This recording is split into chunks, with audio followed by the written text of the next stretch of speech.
Good morning, everyone. I have finally made peace with the fact that most people are going into the Matrix, and in this video I'm going to explain that Matrix and then explain why all this bad stuff is happening.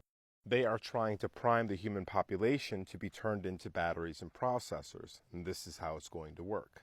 Technologies like Neuralink, video games, and your Apple Watch are all going to come together to create the Matrix. You might have heard about the silicone shortages and the difficulty in getting lithium for these lithium-ion batteries. Although there's probably still tons of those materials in the earth, they're getting harder and harder to acquire, especially by the West, because they're having to deal with countries that aren't necessarily aligned with the West.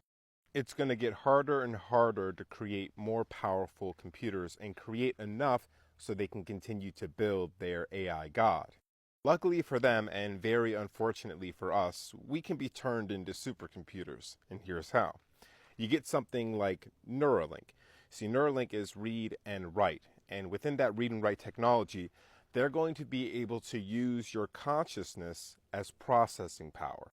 It's kind of like how some companies, if they can get into your computer, they can actually use some of the processing power from your computer and use it like a node, like in the blockchain. Well, they can do that to human beings too. When they develop the technology to be able to use your brain as processing for their computers or their servers, they're going to do it.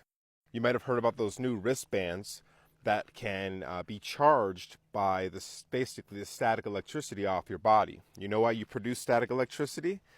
You do it when you're stressed.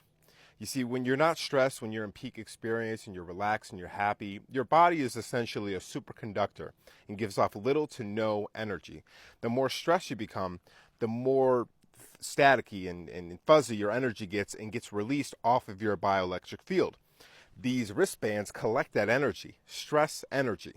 To simply put a person in a pod where they think they'll be playing virtual reality video games, but all the while, they'll be using their processing power and their electrical energy to power the pod, power their larger computers from one node to the, mega nodes, and using that processing power. It's much easier to do that than to try to create a supercomputer, because every human body, the brain power that each person has in the world, it far exceeds most, if not all, supercomputers in the world. And so imagine having billions of those. This is sort of how we accidentally stumble on the reality of the Matrix. Who knew how we were actually going to get here? It wasn't a war with the robots. It was a war with people who act like robots. This is where all these technologies are going. It's where they're all going to converge. Putting you in a pod, strapping some bands to you or whatever kind of apparatus they're going to develop over time that collects electricity off of you, puts you in a VR simulation that you stay in, and then use a lot of your processing power, not for your own thinking, but for their supercomputers. And if you need to be stressed in order to produce that energy, well, they're going to stress you out as much as they can to reach that optimum level of electrical discharge, meaning you'll be in a nightmare VR, meaning the Bible was right. People will wish for death, but it won't come to them. They'll be in a burning hell.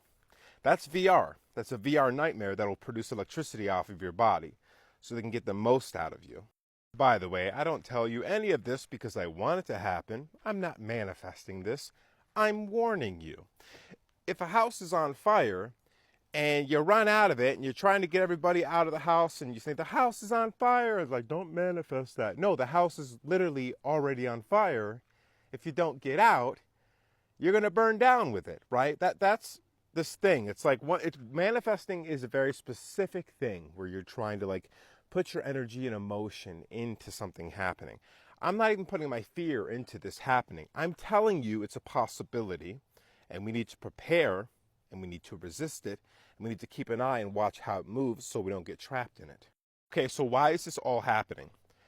Because we were invaded by a hostile enemy that is not human. What do I mean by not human? Well, it could mean a couple different things. Least likely, but we're going to put this one on the table, aliens. We got invaded by aliens. It seems to have happened roughly 150 years ago. They've been changing and twisting history around, so it looks like it never happened. and it looks like we have a uninterrupted stream of time and history. But there's a weird blip that happens about 170 years ago. Some very strange things are happening, and then there's some very strange histories that were getting buried that happened before 1850. Before that, it appears that these ideas of Tartaria or Atlantis or a golden age were, in actuality, they were real, like just 170 years ago. And from our timeline, like that could mean that like we didn't have any history for thousands of years, and then we finally like woke up, like realized and became more civilized. But there was this, I think the golden age was far more recent. It's not this rise and fall of empires. It's not these ages and cycles. It was, we got invaded by something.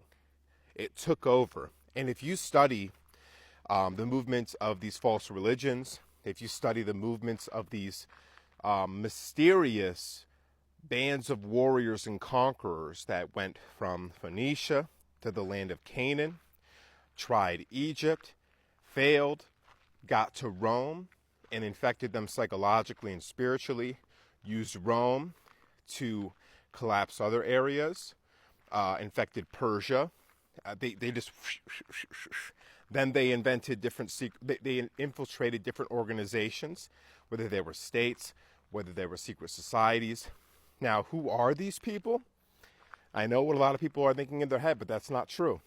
That's just one of the names that they use. They didn't always use that name, but they just realized, oh, that's the best one because they have the highest spiritual credibility, and it'll be the hardest to question them. So we're going to steal that name, and we're going to present ourselves as those people, and then we're going to call people terrible, god-awful people when they criticize us.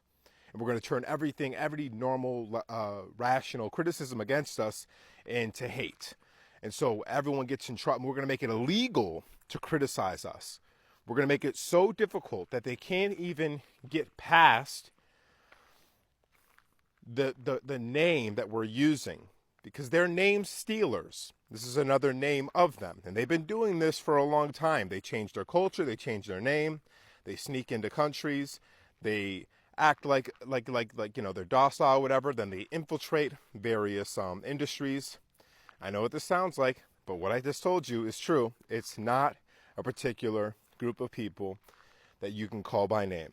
They sneak into positions and take over names and steal the birthright and the culture from other people. And we talked about this before. So I'm not blaming a group or an ethnicity. That's not how this works. They don't have any of those things. They are a warrior race. So that's another theory. The third theory is that the trauma of being human, that is, an animal who has achieved a level of consciousness that allows them to contemplate themselves and the world and pain and danger and the unexplainable nature of reality, well, that can be traumatic, it can be stressful, it can be mind-boggling, mind-breaking, and over the course of 10,000 years of history or more, we've lost our ability to exercise and discharge that trauma, and it gets compounded by generation. And the more traumatized a person is, the more likely they are to do more traumatic things to other people. And so what we've seen is a sort of critical mass event horizon into a death spin of destruction in our culture, in our society, and our connections between people. So that's a third option. A fourth is some sort of meta-intelligence, maybe interdimensional, that is beyond our understanding, that weaves these webs for some larger game that's beyond our comprehension, aka what people might call the devil.